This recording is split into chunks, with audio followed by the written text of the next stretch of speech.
sorrows, what a name for the Son of God who came, ruined sinners to reclaim. Hallelujah, what a Savior. And then so you aye onyankopon ne pe na odofopa ye no asan edi ehia na ye wonusum se de no ekan ina no oguso ehwehwem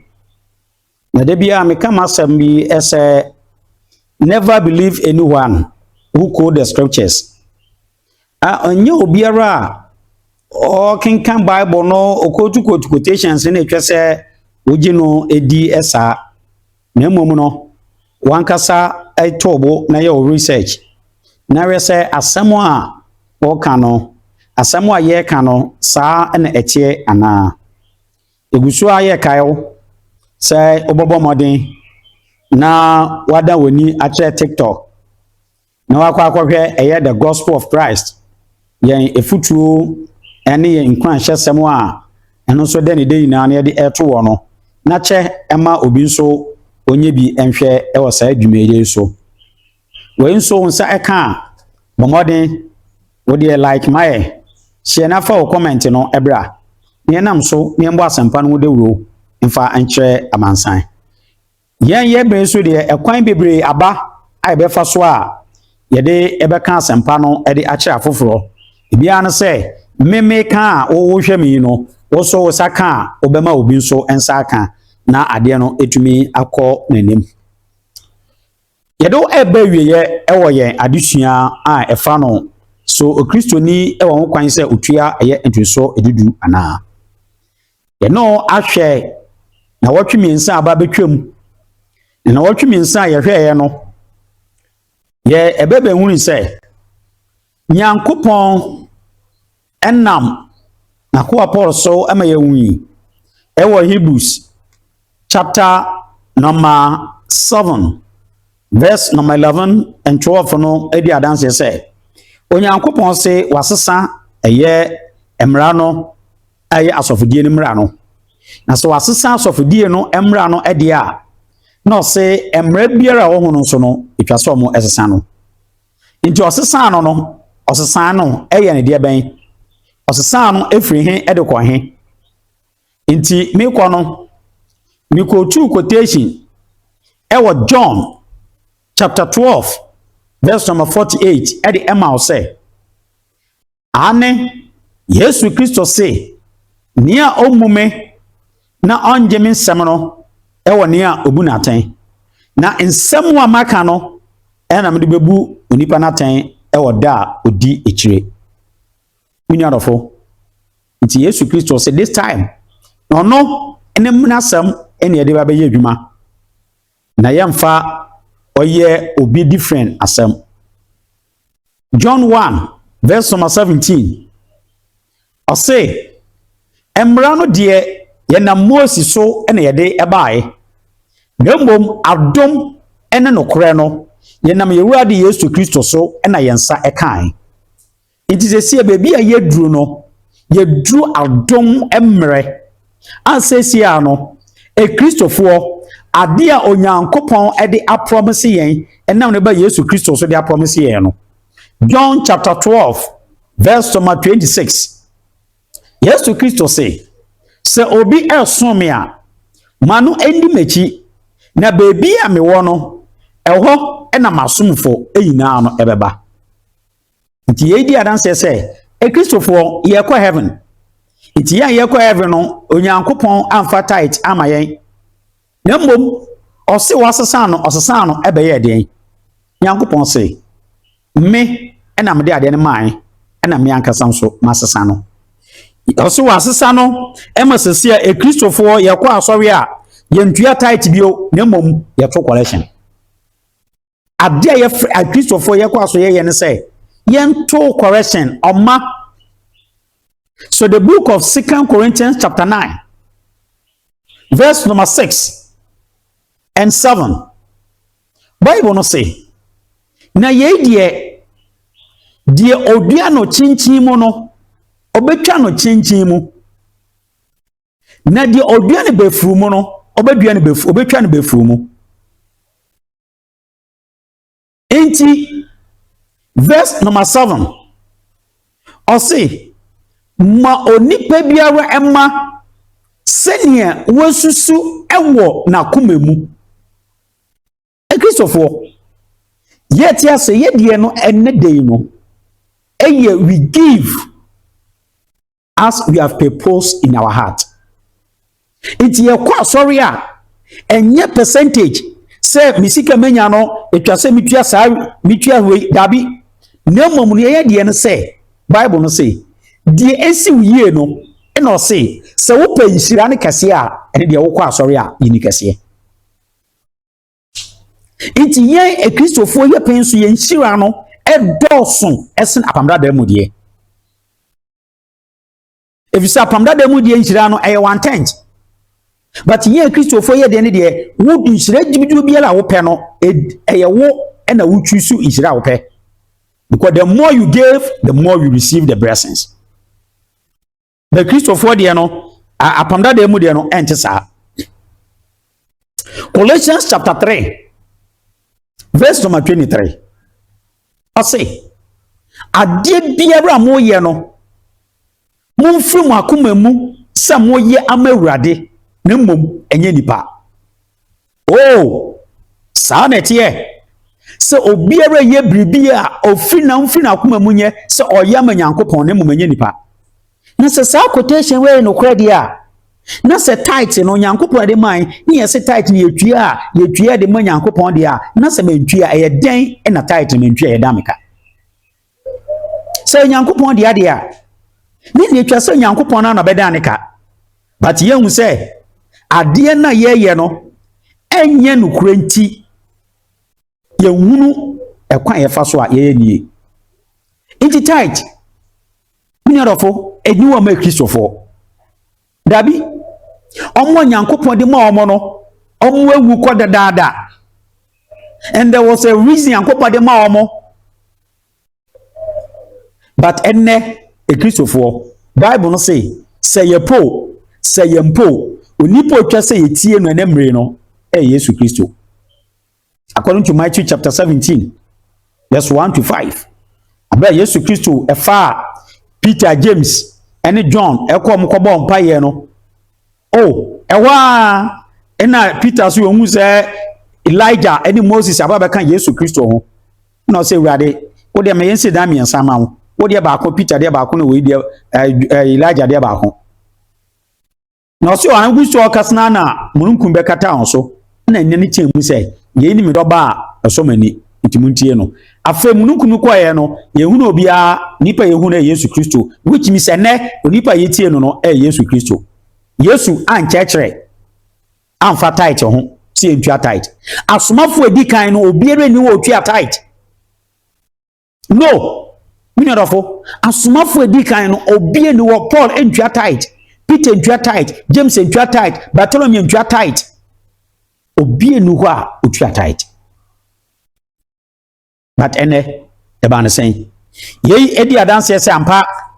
kane no na sika ho na mmom no Yesu Kristo anje wan commande esuafo no say omo entua tight. Matthew chapter 17 no verse 29 ye wu say Yesu Kristo e commande no esuafo no pese omo emamwaden na omo entua tax na ade. There were money but Yesu Kristo anka bibia amfa tight ho. Afei in kakra no esane from. Name bi say also reasons why Christians are not required to pay tithe. Sentia a Kristofo Bible no ankan kire yen say yentua tithe. Sentia a Kristofo yentua tithe enuni. Number 1, the believers are no longer under the Mosaic covenant or Mosaic dispensation. A Kristofo yeni Moses emrase bio. Dabi yeni Moses emrase bio. Under the Mosaic dispensation, Moses ebreso eno nyankopon de tithe e de ebai But yesu kristo ba asase so no, according to Hebrews chapter 10 verse number 9, or say eja maba me baba ye de wo pe we yi de di kan no ho ena do de otoso menu na si ho. So the Old Testament was done away and Christ has replaced the New Testament. Hebrews chapter 7 verse number 8, or says a kania permanent from so anyone in Kenya we heard the toso emienu no tobre. So the reason why New Testament was enforced is because there was a problem. And with the Old Testament, you know, problem na won say en konfo ne mra de mom no omontumi ani so. Nyerofo. Inti eban a Christopher penso a ye ne enhye Moses emrase. According to the book of 2 Corinthians chapter number 3 verse number 4 to 18. I see ye apamfo from asomfo. We are the new covenant worshippers. Inti apamfo from no bibiara ni wa eye e fe ne san eye entuso dudu e wo apamdadam emu. Afi ebio ye tosumienu a eche se e Christopher yentumi enhye yen kwan se Christopher etua tithe no and say me say the example of Abraham and Jacob are not normative pattern. You heard me right. May you go to Genesis chapter 14. Abraham etua nduso dudu o Jacob bo etua nduso dudu. Sankofo ye bo omudi na no omunye Christopher. Ye kan Christopher. Christosom started Acts chapter 2. So from the book of Acts chapter 2, the book of Revelation. So for being in a benya quotation, Bakumpo I say Christopher omudi kan omutu atait. Quotation ben no. Ebi ni bebiara. Omo omutu atait na before Christianity. Yes, answer no Christian beba no. Ye gitum sa pamda dem no. Tithe or yankopon de mo. But upon from a Christopher yentua tithe. Because Christosom encheche no enchensa. Inti say Abraham etua ya Abraham or ye patriarchal dispensation period. Orumpo ni Moses emrem. Abra Abraham ba ne yankopon fa mra no emfa ma ankofo no say omuntua. The first time yankopon de mra ne de be ma omo no e be hui e the book of Exodus. So Leviticus chapter 27 no verse number 13. Ebio wunim se obi entua ni ntutuso dudu se ye ne ya enka wo mese ntutuso dudu a na se wontua wunim se twasa wo bo ho nyankopon agi wo interest onya dade a kan Leviticus chapter 27 verse 31 no eye mo ho empre enum menua onyankopon enam ne ba Yesu Kristo so amayin freedom. Say yentena se ne yensum esum ye nokre nso nipa se dabi e Christopher yentua enduso dudu and sente yentua no na me eda ne di e de akira wo ama wate enuoma bi ase na etumi aboa wo ebia o me say number 3 me say tithe were given to the Levite and priest. Tithe no ye de me Levifo ene asofo no yamfa ma Christopher. Inti consistency no say wo kan Bible ni biara bebi a tithe no obi ankofo a ode omo ebata wo no e asofo no bebi anko ode omo beta wo no e Levifo no nanso oba apamfoforo mu a Bible no edi adanse say ye yina no e asofo according to 1 Peter chapter 2 verse number 9. Then the book of Revelation chapter 5 verse number 10. Bible say yina ya sofo. Na say yina ya sofo de a den na sofo bi kwaje obi tithe. Ye say yina sofo de a ene ye chese wo mi tithe na me de brewo a na wo so ayi de na wo de abami ni aye exchange. Dabi. Unyarofo enye sa na tie. Nemom ye penso no Bible no Nyankopon asesa bibia. Omo ye de tithe na de ma omo no sankofo kro na nso ene ye ka kire omo say mama omo enwe enam bi according to the book of Leviticus chapter 11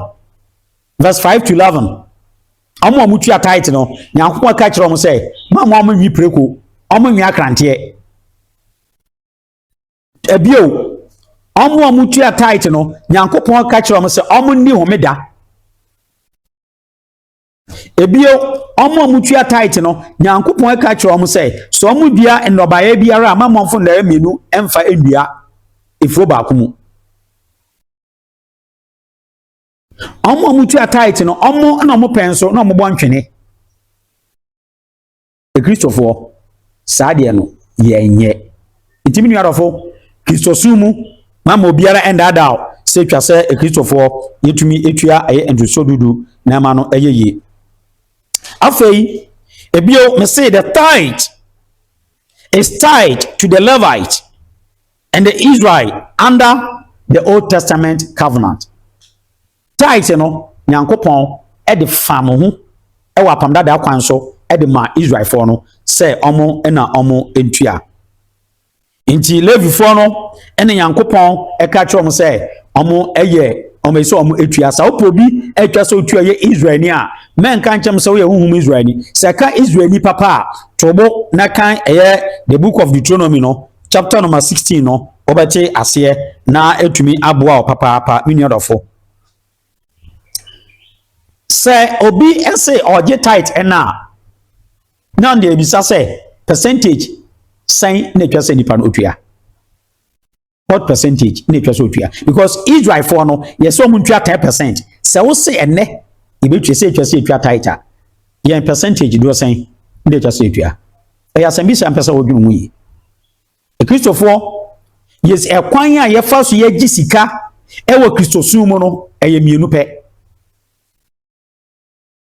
free will offering, then the collection said by Christ. And I say asomafo no and now Nyankopon e Bible. Na Bible mu no so no 2 Corinthians ni say senia wasusu wakoma mu no se ma. 1 Corinthians chapter number 16 verse 1 and 2. Bible no say sedia esi wuye no ba ko osesenia wasusu wakoma mu no ma enya ohye anase amemrefe so. Second one say send esi wuye no enama enti Kristosumu eba ni sikasemu a di esi obi yie ena woma na mmom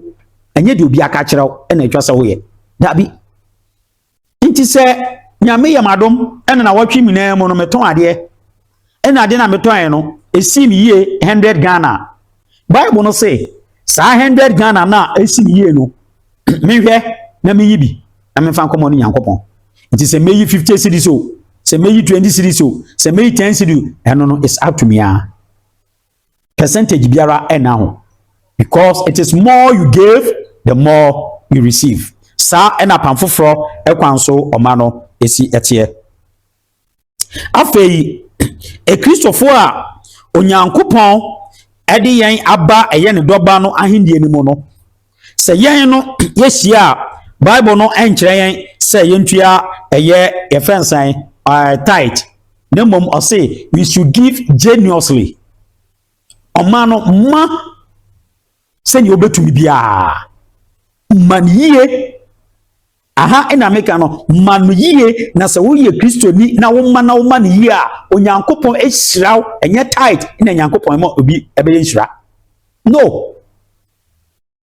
me be wrade asore mu am boys 98 ina me boys of Church of Christ mu mintua tithe da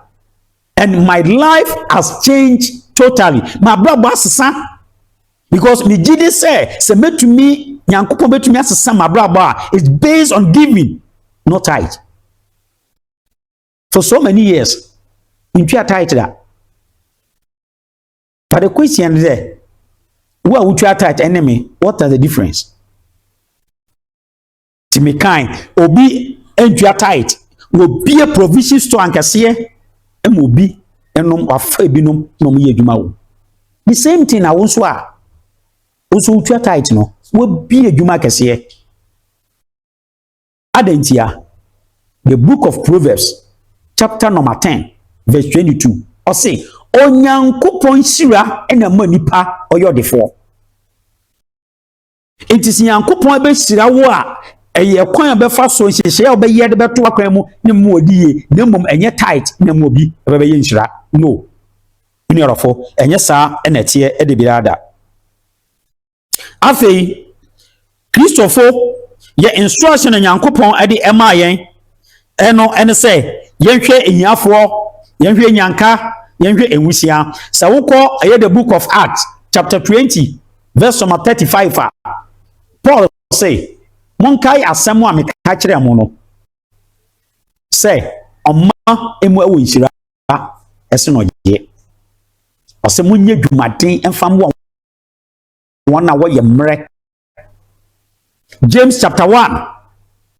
verse number 27 ɔsɛ nyamesom papa ɛho ni asɛm ɛho ni nkekanyɛ biara ɛwɔ dwo nyankopɔn anim sɛ obi kɔ akɔhwɛ enwisia ne gyanka na wɔyi ɔmo afi ɔmo ahoyehia mu ntie kristofoɔ we are obliged to give to the poor not with to tithe to the poor munia mu wɔ nisom sɛ ntiaseɛ ɛba paa ɛwɔ wɔ afrim na ɔhwɛ saa deɛ wɔ yi ɛnyɛ nwanwa abra kristo so mɛstarte ɛwɔ Acts chapter 2 na ebinom ɔmo ate ɔmo ase na ɔmo de ɔmo sika ɔmo ɛtontɔn ɔmo agyapadeɛ na ɔmo ɛde ɛɛba chapter 4 ne aba behu sɛ papa bi a yɛfrɛ no Barnabas ana Bible no sɛ ɔyɛ Levi ni chapter 4 of Acts from verse number 32 to 37 Barnabas na ɔyɛ Levi ni a Bible no sɛ ɔwɔ asase bi ɛwɔ hɔ ɔkɔtɔne na asase no ɛdi sika ne nyinaa de bra asomafoɔ no Levi ni onim adeɛ fɛ ne tithe na onim tithe ho adeɛ ɛyɛ ohunu sɛ Kristo so baayɛ no saa na Kristo mu yɛdua tithe nti abro ɔkɔtɔn na asase no wanti bi ensie o wanyɛ sɛ otua tithe o ɔde ne nyinaa bae because ɔbɛte aseɛ sɛ Kristo so mu yɛfiri yakoma mu ɛna yɛma ɛwɔ bibia na mmom ɛnyɛ by percentage nti mi nuarɔfo a wotie me mama obia ɛndadaw ɛwɔ saa ɛkwan no ɛso sɛ ɛnɛmmerɛ yi atwa sɛ ekristofoɔ etumi etua tithe Colossians chapter number 3 Bible no ɛse mesaa kae obio sɛ adeɛ biara moyɛ no monyɛ mfiri mu akoma mu ɛma Awurade 2 Corinthians chapter 8 verse number 1 to 9 asɛmbe na ɛwɔ hɔ Paul say minianom me ma mehu Macedonia asafo no adoma Nyankopɔn de adomo ɔma hu yehia mu mpo no ɔmo yi ema no boa mo ahoɔden so ntie kristofoɔ ɛba kristo so mu a wabra yɛwɔ hu yehia mu no kristofoɔ yi ema no boa ahoɔden so it's not by percentage minia nti what just imagine say ye en stress ade we mu anase ye ntia na enye sa analysis we ni ahwe say wo umma by percentage 10% ye na yakwa akoton ade anase ye wo sika en na ye 100 series na ehye ho en na Nyankopon say wo ma mehiraw en na wo ma 10% out of 100 series no en na no so me che mu mienu en na me ma 50 series so wo ma 10 series na ma 50 series bibisa me no mienu why no benye nhira se Nyankopon e nhira ya aha ina twa se ye reason yes Bible no say asenua no so na Yesu Kristo do koboye no oyi bibia e de free akwan mu e de amaye minua Bible no enkyere e Kristofo say yentua tithe enemre dabi nemom Bible no ekyere e Kristofo say enemre etwa say etua oma tithe and giving are not the same. Tithe were given to the Israelites. Second Israel for now, the book of Deuteronomy chapter 5 verse number 15 no be dia dan say omo yankofo mo koye nkoa e wo Egypt asase so e Kristofo no e hwan omo je Awurade Kristo asempa no edi according to Colossians chapter 1 verse number 13 osi wo yi efri sumtumi na se e no de aba ne doba no ahendie ni mu. So there are different set of people who asem na yeka Abraham no ebe wiye e wa adesue mu no na de meka che won se e Kristofo onyankopɔn nam ne ba Yesu Kristo so awo yɛn foforo ma enne ya besebi ya fatabi nti yɛn a yɛ ɛkasa yi enne mmei a yɛwɔ apamfom no Bible no say yɛn yɛtua ɔma a yɛkɔ aso bɛkse correction na mmom ɛnyɛ nsuo dudu onyankopɔn enhyiraw na nya okese ɛwɔ adesua a wadi ekyɛ bɛpem enne ne wanusum sɛ ɛbɛwie no wobɛsua ni na ɛbɛwie no na wayɛ nhyira fa Bible no ɛto nsɛm a yɛakekan yi ho na hwɛ sɛ emu deɛ wɔ he ɛna yɛkan yɛ a ɛnni twerɛsɛm no mu Kristosom ɛnyɛ kɔnnua na mmom ɛyɛ ahotɔ mɛmma obiara mmɛmɛdan wo ka ɛwɔ fie sɛ wode ka mɛmma obiara mmɛmɛka nkyerɛ wo sɛ wontua wo sika nti wu a yɛnsie Nyankopɔn anhyehyɛ ne saa sɛ wonya adagye a kɔsɛ Church of Christ for biara ɛbɛn wo na bi sɛ wasɛm bi sɛ biara ɛha wo nnam Awurade asɛm so ɛbɛ ɛkyerɛ mu Onyankopɔn nhyira wo na ɔnyɛ kɛseɛ ɔmo a wakwa nyinaa mu na ka Yesu Kristo asɛm ɔkaeɛ sɛ na mo ɛbɛhu nokorɛ no ama nokorɛ no ayɛ mo adehye Osomfo Blay enie nyame yɛ adom a ɛda foforɔ ɛbɛsan ate yɛn ho nka ɛwɔ adesua foforɔ mu akra mo Nyankopɔn ne wo ntena ɛwɔ Kristo din mu bye bye Man of sorrows, what a name for the Son of